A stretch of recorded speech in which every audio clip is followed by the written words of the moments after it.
Assalamualaikum warahmatullahi wabarakatuh. Perkenalkan, nama saya Agus Nasikulibat dengan NIM 2506116217789. Sini saya akan menjawab tugas dari mata kuliah perkembangan pembelajaran gerak. Nah, di soal pertama yaitu apa yang dimaksud dengan belajar. Belajar sendiri adalah proses perubahan perilaku yang relatif permanen sebagai hasil dari pengalaman dan latihan. Perubahan ini dapat terjadi pada aspek pengetahuan atau kognitif, sikap atau afektif, maupun keterampilan atau psikomotor. Nah, misalnya ada seorang anak yang dulu tidak bisa sepeda, terus setelah dia latihan secara rutin, dia jadi bisa mengendarai sepeda. Nah, itu namanya belajar.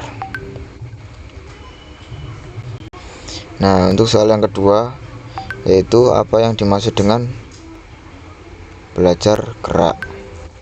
Nah, belajar gerak sendiri adalah proses memperoleh keterampilan gerak melalui latihan dan pengalaman, sehingga terjadi peningkatan kemampuan dalam melakukan suatu gerakan secara efektif, efisien, dan terkoordinasi.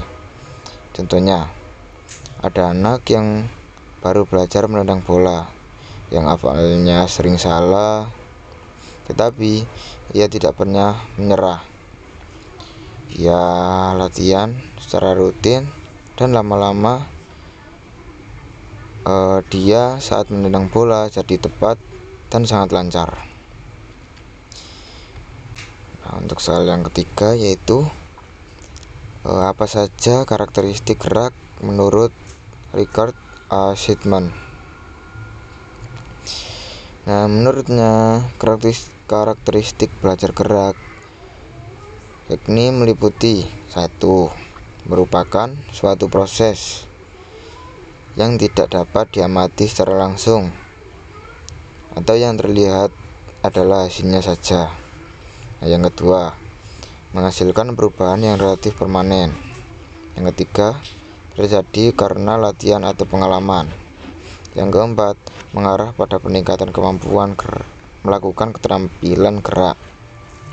Nah, yang terakhir, bersifat progresif dan bertahap dari gerakan sederhana ke kompleks.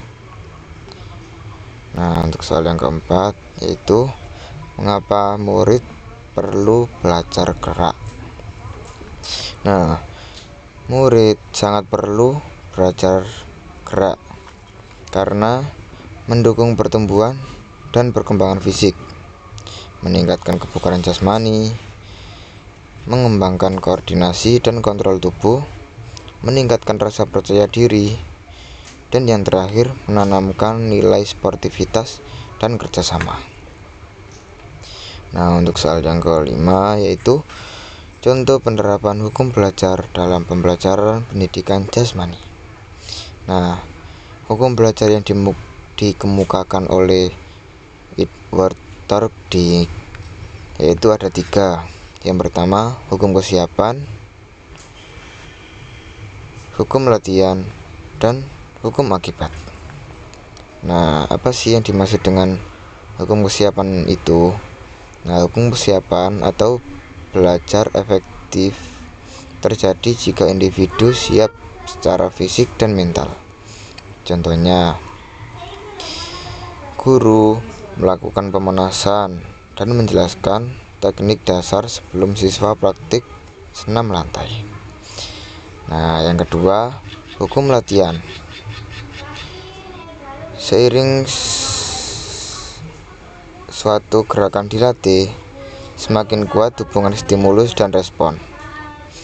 Contohnya, seorang siswa berlatih servis bola voli yang berulang-ulang agar gerakannya semakin baik dan otomatis. Nah, hukum yang ketiga yaitu hukum akibat. Respon yang diikuti oleh akibat menyenangkan akan cenderung diulang. Contohnya, seorang guru yang memberi pujian kepada muridnya atau memberikan nilai tambahan kepada siswa yang melakukan teknik dengan benar, sehingga siswa termotivasi untuk mengulanginya. Nah, soal yang keenam yaitu perbedaan belajar gerak di SD, SMP, dan SMA. Nah, di SD tersendiri yaitu terfokuskan pada belajar gerak lokomotor, non-lokomotor, dan manipulatif. Yang kedua, metode pembelajaran bermain lebih dominan.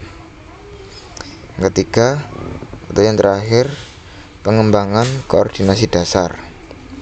Nah, di tingkat SMP mulai belajar teknik olahraga tertentu, terus kombinasi teknik dan taktik sederhana, lalu perkembangan fisik mulai signifikan. Nah, di tingkat SMA tersendiri yaitu mempelajari tentang teknik dan strategi permainan yang lebih kompleks, lalu penekanan pada performa dan analisis gerak, dan kemandirian dalam latihan yang lebih tinggi. Nah, soal yang ketujuh yaitu mengapa perlu memahami taksonomi tujuan pendidikan.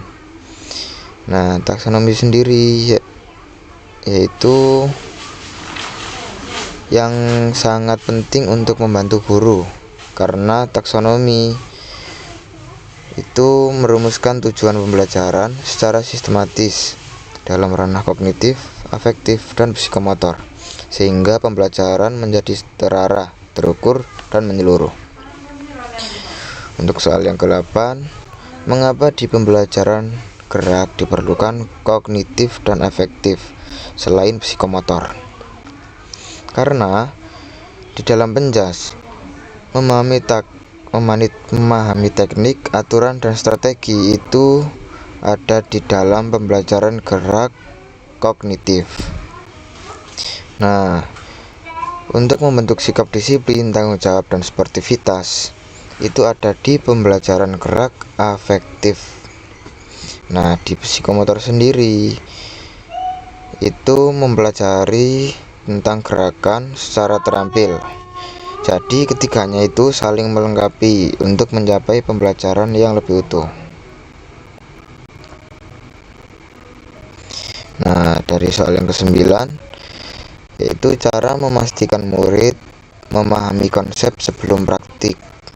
Nah, di sini saya sebagai calon guru, saya akan 1. Menjelaskan tujuan dan konsep gerakan. 2. Memberikan demonstrasi yang benar. Yang ketiga, menggunakan media video atau gambar. Nah, yang keempat, mengadakan tanya jawab. Dan yang kelima atau yang terakhir yaitu memberikan latihan simulasi ringan sebelum praktek penuh. Nah, di soal yang terakhir, soal ke-10, apa yang dimaksud stimulus dan respon dalam belajar gerak? Nah, stimulus sendiri adalah rangsangan yang diberikan pada individu seperti instruksi guru atau situasi permainan. Nah, respon adalah reaksi atau tindakan siswa terhadap stimulus tersebut. Misalnya, melakukan gerakan sesuai instruksi yang diinstruksikan guru. Nah, hubungan stimulus dan respon diperkuat melalui latihan dan penguatan sehingga keterampilan menjadi lebih baik dan otomatis. Nah, sekian dari saya Agus Kulibat. Terima kasih. Saya akhiri, wassalamualaikum warahmatullahi wabarakatuh.